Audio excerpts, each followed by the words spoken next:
All right, so it's in tune, so we can put this away. And so now we're going to talk about chords. So in this video, I'm just going to look at four of them. So they're kind of the four basic ones. They're the four that you would generally start off with, and they come up most commonly in our repertoire and most other repertoires really. So the first one is C. Now, so just before we get to it, it's generally now this can't always be adhered to, but generally speaking, it's a good idea to have a finger for each fret. So first finger for first fret, second finger, second fret, third finger, fourth finger, etc. So C major. Now, just to avoid confusion, a lot of the time people will refer to major chords just as the letter. So if I say chord of C, that means C major and not minor. So for C major, all you have to do is get your third finger. Now you could do it this way, but generally speaking, it's better to get your third finger on the third fret of the bottom string. So like that, and then assuming it's in tune, it should sound like this. Okay, now a couple of things about how to hold it down. So you see there that I'm not lying it down like this.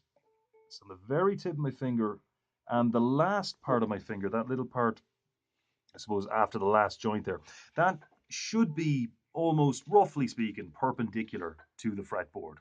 So that, because that way, so for example, if you've got a string, let's say on the next chord, A minor, I'm kind of lying down like that. So the note I'm holding is fine, but then the next one, the one next to it, because this finger is touching off it and muting it, right? So if I straighten it up, get right on the tip of my finger and go straight up, that's what I want. So that's C. So that's the first one. And these are all in those diagrams that have been sent as well. So that's C. Then A minor is next. Now, A minor commonly comes after C, as in Hallelujah, Stand By Me, etc. So A minor is played like this, middle finger, second fret on the top string. And again, standing straight up, all the other fingers are out of the way, and I come back. So it's a good idea to just go back and forth, because you're never going to be playing just a chord, right? You're always going from one chord to the next chord. So, and usually the really tricky bit is transitioning smoothly from one chord to the next. So that's kind of the bit that really needs to be practiced and kind of get it into the muscle memory. So to start off, just one strum per chord. We won't worry about strumming just yet. So one strum per chord. We're going C, A minor.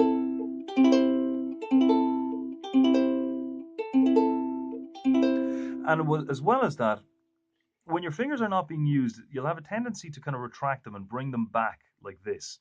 So, but you're better off to just have them hanging over where they're needed, right? So I'm on C here, and I know there's an A minor coming up. I'm going to have my middle finger just above where it's going to be needed. So instead of having to bring it all the way around from here to there, it's just here. So all I have to do to change the chord is take this finger up and this finger down, and I'm on A minor. So the next one then would be F. Now, if we're coming at F from A minor, middle finger stays where it is. So we're on second fret, top string, and then first fret, the second string from the bottom. So again, if I'm playing A minor and I know an F is coming up, I'm going to have my first finger kind of hanging around here. And then all I have to do, keeping this one down, I've got first finger going down. A minor, F. A minor, F. So that'll be the first three I would use to play around with. So for example, you would go 2, 3, 4, A minor, 2, 3, 4, and F, 2, 3, 4, and back to C. Now the next one after F is G. Now G is a bit of a step up in difficulty. So that is middle finger on the second fret of the bottom string, first finger on the same fret, second fret on the second one from the bottom, or sorry, from the top, and then your third finger, third fret on the one in between those two. Okay, so that one's a bit tougher. So once you're able to play it at all, the next thing to do would be to take another chord maybe I'd recommend F because F going to G is fairly common. So just practice going from F to G. Okay, get a better view of that there. And G.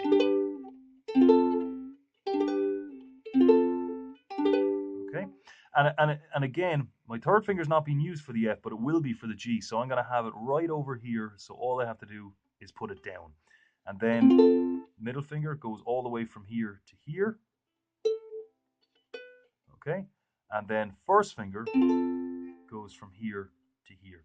So it's a good idea to know what those movements are, so you're not moving in any ways that you don't need to, because it's always a good idea to kind of be to economize your movement and not kind of waste any energy.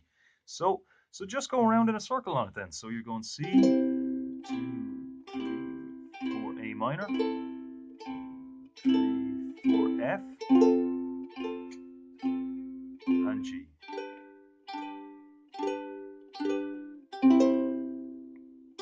And the Stand By Me, the version that we do, that's the chord progression I just played there. That's all that song is. It's just that over and over again. So if you can manage that, then you can do that song as well. And there's videos online of me playing that, so you can play along with it.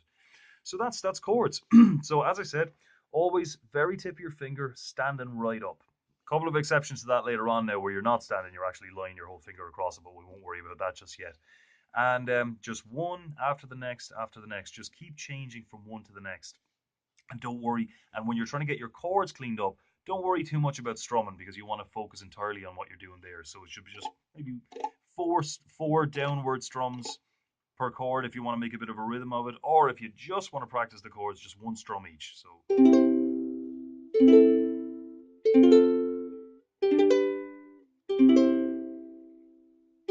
and then all the rest of the chords, they're in those diagrams just like those four are, and same process applies. Just practice them, put them together, and just do them over and over and over again until they're sort of in the muscle memory, so you don't have to think about them. All right, that'll do.